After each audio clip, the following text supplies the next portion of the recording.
مولانا رحمتullah میر بن محمد سیف اللہ میر، آپ کی پیدائش بروز پیر بوقت صبح 22 جولائی 1957 مطابق 23 ذی الحجہ 1376 ہے۔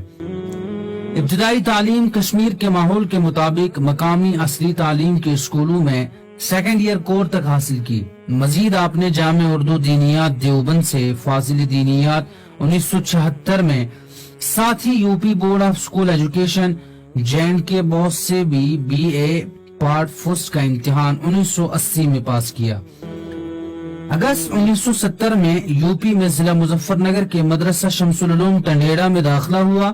انہی ایام میں ملا جی نے سہارنپور لے جا کر حضرت شیخ الحدیث مولانا زکریا صاحب رحمۃ اللہ علیہ سے بیعت کرائی، نیز دیوبند میں بزرگوں سے بھی ملاقات کرائی، خصوصاً حضرت شیخ فخر الدین صاحب رحمۃ اللہ علیہ کی درس بخاری میں شرکت کرائی۔ وہاں سمجھایا کہ تم اس درس میں بیٹھ کر یہ دعا کرو کہ اللہ مجھے بھی اسی ادارے میں پڑھنا نصیب فرما۔ اسی طرح ملا جی نے دہلی کے عالمی تبلیغی مرکز نظام الدین کے اکابر سے ملاقات کرائی۔ مدرسہ شمس العلوم ٹنڈیڑا کے ماضی کے سابق صدر مدرس حضرت مولانا شبیر احمد صاحب رحمۃ اللہ علیہ کی خصوصی توجہ اور نگرانی میں پہلے ناظرہ کلام پاک، پھر حفظ کلام اللہ شریف، نیز اول عربی تا چہارم عربی مکمل ہوا۔ شوال المکرم 1394 ہجری میں دارالعلوم دیوبند میں سال پنجم میں داخلہ ہوا۔ اس سال مختصر المعانی، نور الانوار، شرح وقایہ، مقامات، مختارات، سلم العلوم وغیرہ۔ 1395 ہجری میں جلالین شریف، ہدایہ وغیرہ، اور 1396 ہجری میں ہی مشکات شریف، اور 1396 ہجری میں مشکات شریف وغیرہ کتابیں زیر درس رہی۔ شوال المکرم 1397 میں دور حدیث شریف میں داخلہ ہوا، اور اسی سال کے اخیر یعنی شعبان 1398 ہجری میں دور حدیث شریف سے فراغت حاصل ہوئی۔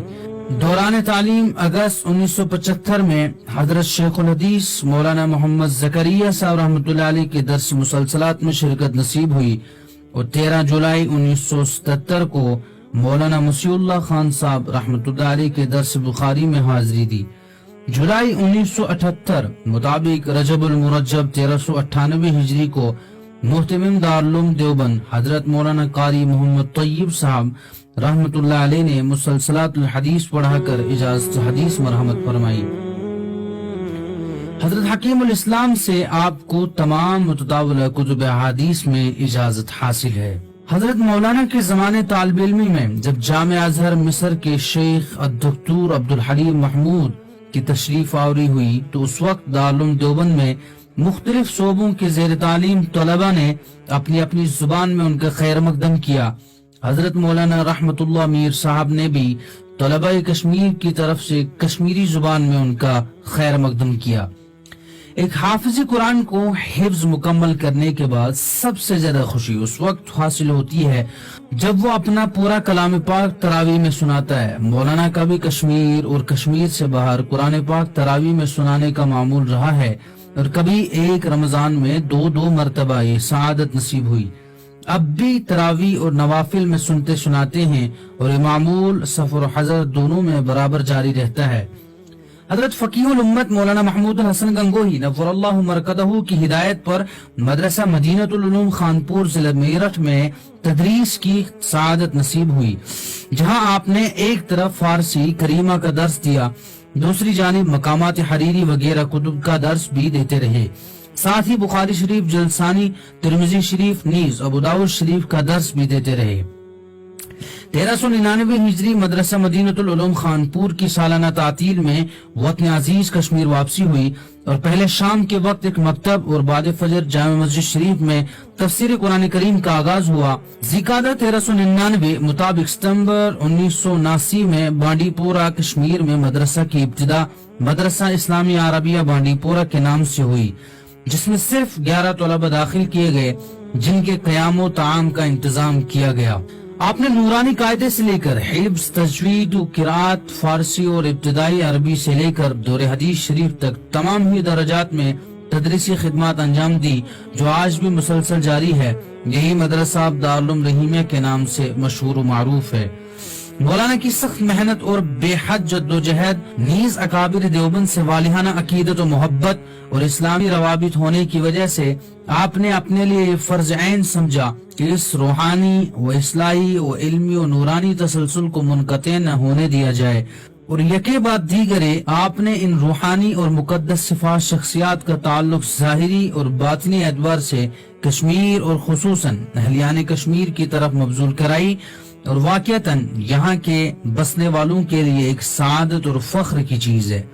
دارالعلوم رحیمیہ کے ابتدائی قیام سے ہی اس کے سرپرست حکیم الاسلام حضرت مولانا قاری محمد طیب صاحب رحمۃ اللہ علیہ محتمم دارالعلوم دیوبند متعین ہوئے۔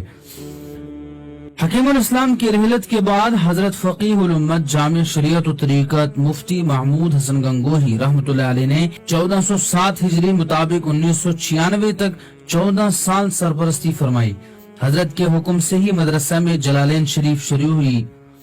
دارالفتہ کا کام بھی آپ کی زیر نگرانی جاری رہا، نیز مشکات شریف کی ابتدا کی گئی۔ حضرت مفتی محمود الحسن گنگوہی رحمۃ اللہ علیہ کی وفات کے بعد صدیق العصر قاری صدیق احمد صاحب باندوی سرپرستی فرماتے رہے، اور آپ کے دور میں مشکات شریف کی باضابطہ تعلیم ہوئی۔ آپ کے انتقال کے بعد علماء کرام اور مشائخ اعظام نیز ریاست جموں و کشمیر کی ذمہ داران مدارس کے بہت بڑے مجمع کی موجودگی میں مورخہ 15 جمادی الثانی 1420 ہجری مطابق 26 ستمبر 1999 بخاری شریف کی ابتدا ہوئی۔ حضرت صدیق العصر کے انتقال کے بعد محی السنہ حضرت شاہ ابرار الحق صاحب رحمۃ اللہ علیہ کے ساتھ مشاورت کا سلسلہ جاری رہا۔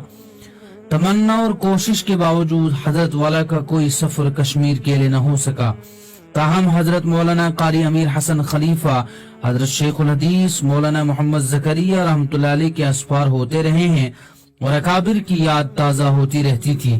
اس کے علاوہ تعلیمی نظام میں بہتری کے لیے مرحوم حضرت مولانا شبیر احمد باغوالی استاذ تفسیر دارالعلوم دیوبند اور فن اسماء و رجال کے ماہر و محقق عالم مرحوم مولانا زین العابدین اعظمی کے مسلسل اسفار بھی ہوتے رہے، جس کا نتیجہ یہ ہے کہ اس وقت مدرسہ میں دور حدیث شریف، تکمیل فقہ، افتاء، تکمیل العلوم، نیز قرات وغیرہ جیسے تخصص کے شعبوں کی بنیاد پڑ گئی ہے اور خاطر خواہ فوائد سامنے آ گئے ہیں۔ حضرت مولانا کی متعدد تصانیف ہیں جو مختلف موضوعات پر مشتمل ہیں، جن میں کچھ مطبوع ہو چکی ہیں، بعض زیر ترتیب ہیں۔ مثلا اذان بلال، مسلمانوں سے وقت کا اہم مطالبہ، قرآن شریف کی تلاوت کیسے کریں، بے حیائی اسلام کی نظر میں، رحمتوں کا مہینہ، کشمیر کسی صدیق کی تلاش میں وغیرہ۔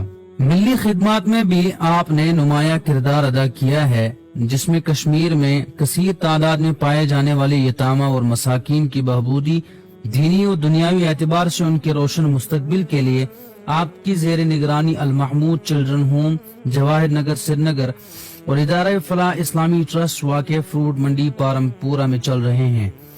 اس کے علاوہ بیواؤں اور غریبوں کی کفالت، ہنگامی صورتحال میں متاثرین کی خدمت، زلزلہ زدہ علاقوں میں ریلیف کیمپ کے علاوہ شہید شد مساجد کی تعمیر، تحفظ ایمان کے لیے ان علاقوں میں پھر متاثر مسلمان بچوں نوجوانوں کے لیے سبائی مسائی مکاتب کا قیام، میڈیکل کیمپوں کا انعقاد، مستحقین نکاح کے نکاحوں کے اخراجات وغیرہ قابل ذکر ہیں۔